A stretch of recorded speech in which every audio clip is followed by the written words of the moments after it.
After far too long, I finally got back to Universal Orlando Resort in January 2022, and since my last visit, a few things have changed. While people at Walt Disney World are waiting 7.5 hours for a popcorn bucket, don't mind me at Universal having 14 goes on Velocicoaster in the same amount of time. This is Stu for Out and Back Travel. I aim to help you plan your theme park travel adventures. Coming up in this episode, I'm passing on the wisdom I learned from spending a week at Universal Orlando to help you on your next trip.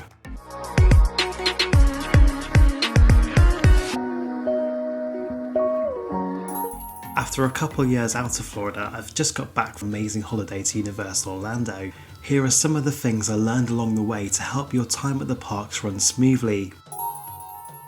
First up, your bag needs to fit inside the ride locker.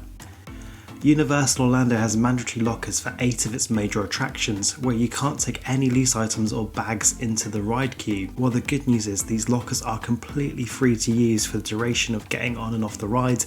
They are small in size. They measure only 35 centimeters wide by 13 centimeters tall and 42 centimeters deep. So imagine, if you will, trying to have to fit a backpack into the space the size of a cereal box. I'd recommend getting a bag that fits inside these dimensions. There are a lot of people having trouble stuffing their giant bags into this relatively tight space. Also, get the bag ready and send one designated person from the group to the locker, as these spaces are quite tight and crowded and it can be quite stressful. There are of course larger lockers you can rent for a fee, but I recommend taking advantage of the free ones at the rides. Next up then, avoid any metal in your outfit. Sorry Tin Man. For roller coasters that travel over guest areas, so we're talking Hulk, Velocicoaster and Rip Ride Rocket, you have to pass through metal detectors before boarding the ride, and rightly so, as it keeps everyone safe. The downside is this can become annoying when your belt buckle sets off the metal detector every single time, which will result in being taken aside by security for a good wanding down and not in the Wizarding World way. So it can become quite stressful as you get separated from the rest of your group and cause extra delays to your wait time. My advice would be try and avoid anything metallic in your outfit for a smooth and efficient journey through the queue and onto the ride with no fuss or delays.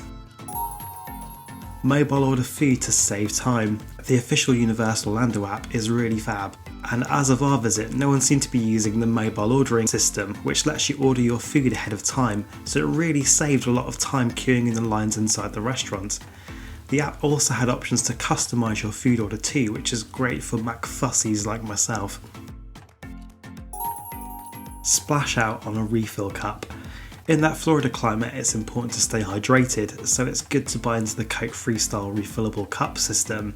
As of January 2022, the cups are available from $14 each, and it's $10 to reactivate it for additional days. When a single drink is around $5, it can quickly add up to have the cup. The Coke Freestyle machines offer many still options as well as the fizzy pop, and you can also get icy slush drinks included in the deal too. These cups work across all 3 of the theme parks, and there's also a refill station inside CityWalk, which is good for a cheeky refill on the way back to your hotel at the end of the day. Take a backup screenshot. As with any technology, there can be hiccups or moments where it doesn't quite work. For us, there was a morning where the internet went down, which meant the app wouldn't open our park tickets. Luckily, we'd taken a screenshot of our ticket, which the team members were able to scan to give us access to the park. And finally, stay on site.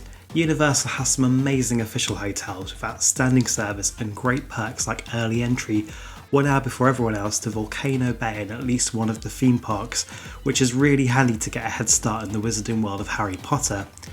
Just a quick look at the BA sticker price for their current sale, which is offering Florida for $449 per person for a week in a hotel in Kissimmee.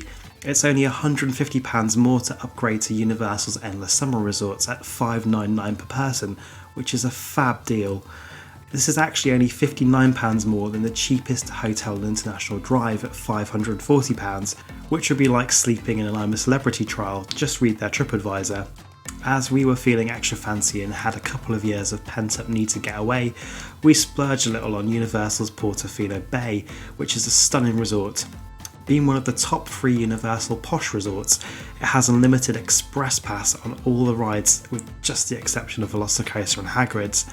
I'd recommend crunching those numbers on the difference between a Premier level hotel. For us it was only £200 difference to upgrade from a value resort to Portofino and worth every cent. So that's my top tips for visiting Universal Orlando Resort in 2022. Are you planning a trip to Universal Orlando Resort this year? If you have any questions, please let me know in the comments below, and until next time, stay safe on the way out and back.